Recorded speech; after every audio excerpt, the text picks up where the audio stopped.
کی خدمت کرتے رہے مگر اپنا مدعا زبان پر نہ لائیں۔ ایک وہ وقت آیا کہ پادری کی موت کا وقت آ گیا۔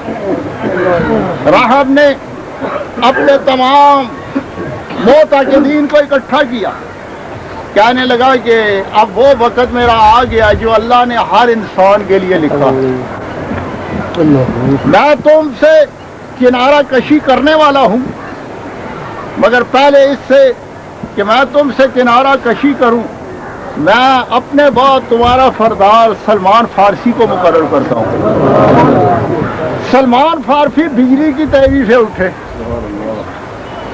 بجلی کی تیزی سے اٹھے، فرمانے لگے میرے مقدس باپ، میرا وہ مقصد نہیں جو آپ مجھے دے رہے ہیں، میں اس کا متلاشی نہیں ہوں جو آپ مجھے دے رہے ہیں، آپ مجھے غلط سمجھے ہیں۔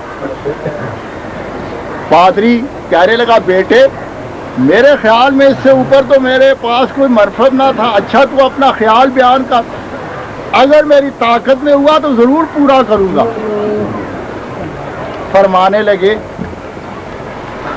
کہ مجھے یہ بتا کہ جن کا ذکر تو نے انجیل میں فلاں دن پڑھا تھا، محمد الرسول اللہ صلی اللہ علیہ وسلم، میں ان کے پاس جانا چاہتا ہوں، وہ مجھے کہاں ملے گی؟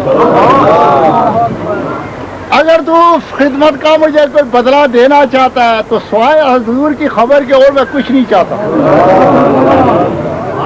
کہتے ہیں کہ راہب کی آنکھوں میں آنسو امڑ آئے، کہنے لگا بیٹے جس طرح تجھے عقیدت و محبت ہے اسی طرح مجھے بھی ہے۔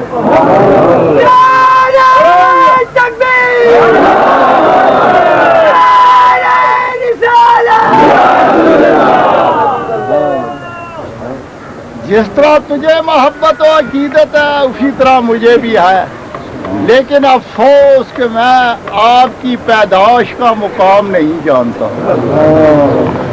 وہ تجھے کہاں ملیں گے، کہاں ان کا ہیڈ کوارٹر ہے، وہ شہر بھی میں نہیں جانتا ہوں۔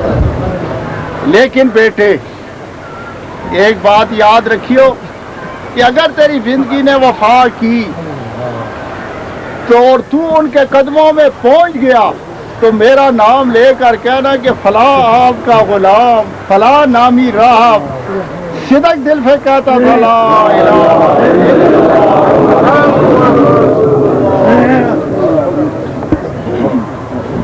یہ اس کے منہ سے نکلا، فوت ہو گیا۔ کہتے ہیں اس کی تجہیز و تکفین سے میں فارغ ہو کر نکلا اور تلاش میں، جو اس سے بڑا پادری تھا، اس سے بڑا راہب، اس کی خدمت کی، یہاں تک کہ اس کی موت کا بھی وقت آیا۔ جب وہ مرنے لگا تو اس نے مجھے اپنا جانشین مقرر کرنا چاہا، میں اٹھ کھڑا ہوا، میں نے کہا کہ اے مقدس باپ میرا یہ مقصد نہیں ہے، میرا مقصد یہ ہے کہ تو مجھے رسول اللہ صلی اللہ علیہ وسلم کا بتا، جو آخری نبی آخری رسول ہے وہ مجھے کس شہر میں ملیں گے؟ کہتے ہیں کہ اس کی آنکھوں میں بھی آنسو آ گئے،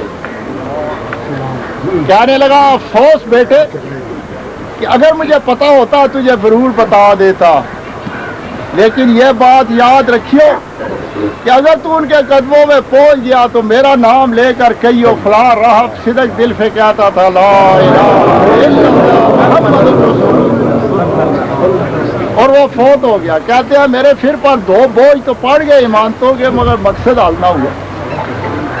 کہتے ہیں تیسرے کے پاس گیا،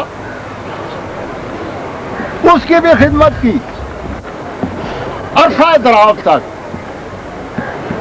یہاں اس حدیث سے یہ اندازہ لگائیے کہ انفار کو مدعا حاصل کرنے کے لیے بڑا وقت درکار ہوتا ہے، مگر جو مرد ہوتے ہیں ان کے پاؤں نہیں ڈگمگاتے، وہ چٹان کی طرح محکم رہتے ہیں، نا امید نہیں ہوتے، اللہ کی رحمت سے مایوس نہیں ہوتے۔ تیسرے راہب کی خدمت کی عرصہ دراز تک، یہاں تک کہ اس کی موت کا وقت آیا، اس نے بھی انہیں جانشین مقرر کرنا چاہا، وہاں بھی اٹھ کھڑے ہوئے۔ کہنے لگے مقدس باپ مجھے محمد الرسول صلی اللہ علیہ وسلم کی جائے مقام بتا دے، میں صرف اس چیز کا طالب ہوں، تیری گدی کا طالب نہیں ہوں۔